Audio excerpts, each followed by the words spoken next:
Қайырлы күн YouTube оқырмандары, жүрек жарасы арнасына қош келдіңіздер. Ақтөбе облысы, шағын ауыл, қазан айының соңы, кешкі сағат 8-де күн батқан. Бірақ әлі қараңғы түспеген, ауладағы ит үріп, кейін тыныш қалды. Әзімхан тракторын жөндеп жүріп, телефонға қарады да әйеліне хабарлады. Айгүл, мен бүгін Қараталдағы тойға барамын. Жол алыс, таң атқанша қайтпаймын. Сен бармай-ақ қой, баламен әбіржіп кетесің.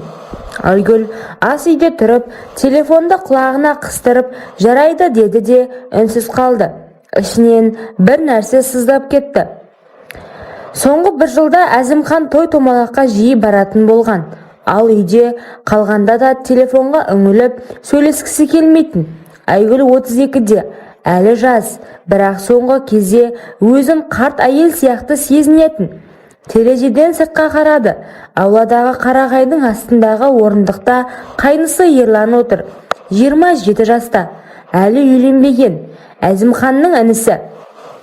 Университет бітіріп, дипломмен ауылға қайтып келгелі, трактор айдап, мал қарап жүр. Көзі ашық, сөзі аз, бірақ қарағанда жүректің түбін көргендей болады. Айгүл терезені ашып дауыстады. Ерлан, кірші, шай қайнады. Ерлан басын көтеріп, жеңгесіне қарады. Көзі бір сәтке тоқтады. Содан кейін тұрып, баяу үйге беттеді. Ас үйде екеуі ғана. Стол үстінде қымыз, бауырсақ, ет бар. Айгүл шай құйып жатыр.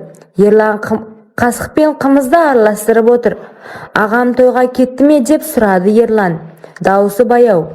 Иә, Қараталға. Жол алыс екен. Айгүлдің қолы сәл дірілдеп шай төгіліп кетті. Ол тез сүртті.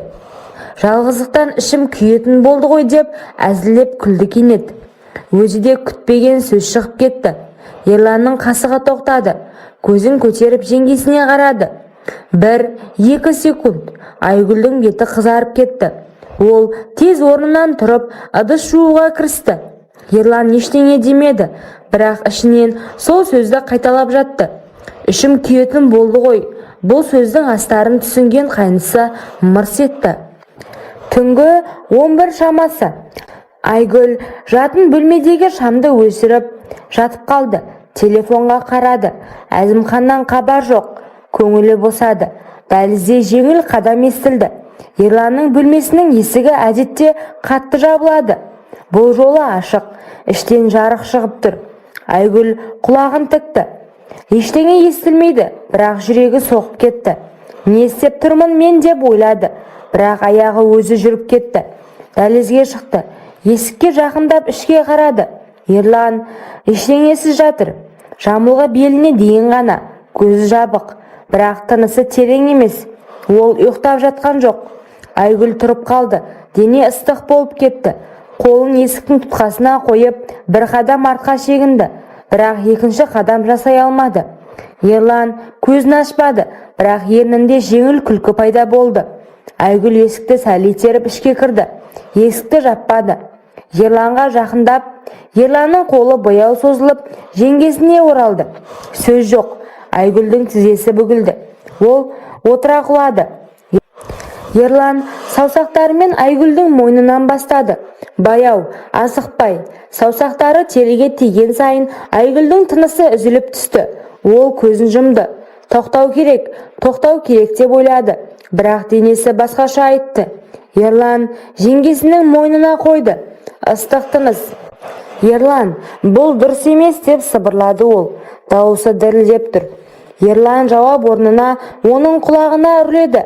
Тоқтағың келе ме деді. Айгүл үндемеді. Оның орнына өз қолымен өзін шешіп тастады. Ерланның көзі қараңғыда жылтырап тұр. Бір-біріне қарады. Енді артқа қайту жоқ екенін түсінді. Олардың ырғағы біртіндеп күшейді. Баяу, терең, содан соң қаттырақ болды. Бірінші рет аяқталған соң екеуі шаршап жатты, бірақ ешқайсысы ұйықтағысы келмеді. Айгүл Ерланның кеудесіне басын қойып тыныс алды.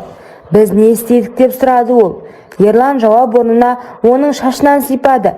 Не істегіміз келеді, соны істедік. Тағы бір сәттен соң Ерлан қайта бастады. Бұл жолы Айгүл болды. Айгүлдің дауыстары шыға бастады. Терезеден түскен ай жарығы екеуінің күміс түске бояды. Үшінші рет, төртінші рет екеуі де шаршады, бірақ тоқтағысы келмеді. Таңғы 5-те екеуі бір-біріне оралып жатты. Енді не болады деп Айгүлдің көзінен жас шықты. Ерлан үндемеді, тек оны қаттырақ құшақтады. Таңғы 7, Әзімхан әлі жоқ. Айгүл тұрып дәлізге шықты. Ерланның бөлмесінің есігі қайтадан жабық. Ішіндегі жарық сөнген. Айгүл ас үйге кіріп, шайнекті қойып, қолы дірілдеп тұр. Телефонға қарады. Әзімханнан хабарлама. Таңертеңгілік асы уақытында келемін. Қымыз бар ма? Айгүл жауап жазбады. Көзіне жас келді. Ерлан дәлізден шықты. Киім киген, шашы таралған, ештеңе болмағандай. Шай ішесің бе деп сұрады. Айгүл дауысы қатты шықты. Ішем деді Ерлан, бірақ көзін Айгүлге қадамады. Күндіз Әзімхан келді. Тойдан шаршап, бірақ көңілді. Кеше жақсы өтті деп әңгіме айтты. Айгүл күліп басын изеді, бірақ іші күйіп тұр. Ерлан аулада трактор жөндеді. Кейде жеңгесіне қарап қояды. Айгүл де оған қарап, көздері түйіседі. Кешке қарай Әзімхан ұйықтап қалды. Айгүл ас үйде ыдыс жуып тұр. Ерлан кіріп келді, бірақ есікті жаппады. Тағы жалғыз қалдың ба деп сұрады ол баяу. Айгүл қолындағы ыдысты қойды, артына бұрылмады. Иә, тағы жалғыз қалдым. Ерлан жақындады. Айгүл қарсылық көрсетпей тек көзін жұмды. Олардың арасындағы құпия сол түні басталды. Ауыл өміріндегідей тыныш, бірақ терең. Тоқтату мүмкін емес. Өйткені жалғыздықтың иісі екеуінде баурап алған еді. Көктем келді. Қар еріп, ауыл жанданды. Әзімхан жұмыстың бабымен жүріп, үйде аз болатын. Айгүл мен Ерлан кездесуді жалғастырды. Қорада, түнде, кейде мал қарағанда алыс жерде. Бірақ көрші әйелдердің сөзі күшейді. Айгүл соңғы кезде беті нұрлы. Ерланмен көп сөйлеседі ғой. Айгүл қорықты, бірақ тоқтай алмады. Жалғыздықтан қашу үшін Ерлан жалғыз жолы болып қалған. Бір күні Әзімхан үйге ерте келді. Телефондағы хабарламасын Айгүл көріп қойды. Бір әйелдің атынан келген. Іші күйді. Сол үшін тойға жалғыз барады ма деді. Әзімхан, сен неге соңғы кезде өзгеріп кеттің? Бетің жылып тұр деді күдікпен. Айгүл, ештеңе жоқ, көктем ғой деп жалтақты. Бірақ түнде Әзімхан ұйықтамады. Телефонды қарап, бір хабарламаны оқыды да беті қарайып кетті. Айгүл ұйықтап жатқандай көрінді. Бірақ жүрегі соғып тұрды. Ерланға айтты, ағаң күдіктеніп жатыр, сақ болайық. Тоқтамаймыз, мен сені тастамаймын, деді Ерлан. Бір түні боран қайта басталды. Әзімхан үйде жоқ. Айгүл Ерланды шақырды. Олар ұзақ болды. Боран үні басып тұрғандықтан қорқпады. Таң атқанда Әзімхан ерте келді. Есік алдында Ерланның ізі бар екен. Қарға басылған аяқ ізі. Әзімхан көрді, бірақ үндемеді. Көзі қатты болды. Келесі күні Әзімхан аулада Ерланды шақырды. Келші сөйлесейік деді. Ерлан барды. Әзімхан, сен менің әйеліммен не істеп жүрсің деп тікелей сұрады. Ерлан үндемей беті қызарды. Әзімхан, мен бәрін білемін. Телефондағы хабарламалар, сендердің кездесулерің, ауыл сөзі. Ерлан, аға кешірші, мен саған опасыздық жасадым, кінәлімін. Әзімхан ұрды. Бір мәрте, екінші рет. Ерлан құлады, қан шықты. Үйге кіргенде Айгүл бәрін сезіп тұрды. Көзінде жас. Әзімхан, сен жаман әйелсің, қайныңмен бірге. Айгүл жылады. Мен жалғыз қалдым. Сен маған ешқашан әйел ретінде қарамайтынсың. Қайда жүрсең де жалғыз жүресің. Ал бірге болғанда мүлдем жақындық жоқ. Ал мен қалаймын қатты. Себебі мен әйелмін. Әлде басқа біреуің бар ма? Неге маған жақындамайсың? Әзімхан, өтірік көлгірсіме. Бұл ұят нәрсе. Ауыл естиді, біледі. Кешке туыстар жиналады. Ру басшылары, ақсақалдар келді. Әзімхан бәрін айтты. Ақсақал, бұл ауыр күнә. 7 жарғыда зинақорлыққа өлім жазасы бар еді. Қазір заң бар, бірақ ұят бар. Ерланды қорлады. Айгүлді қара шаңырақтан шығар деді кейбірі. Әзімхан ажырасамын. Айгүл балалармен бірге көрші ауылға ата-анасына кетті. Ұяттан бас көтере алмады. Әзімханның әйелі қайнысымен деген ауылда сөз болды. Ерлан ауылдан кетті, қалаға жұмыс іздеп. Малдың бір бөлігін өндіріп алды Әзімхан. Әзімхан жалғыз қалды. Телефондағы басқа біреуі де жоғалды. Ол да ойдан шыққан күдік еді.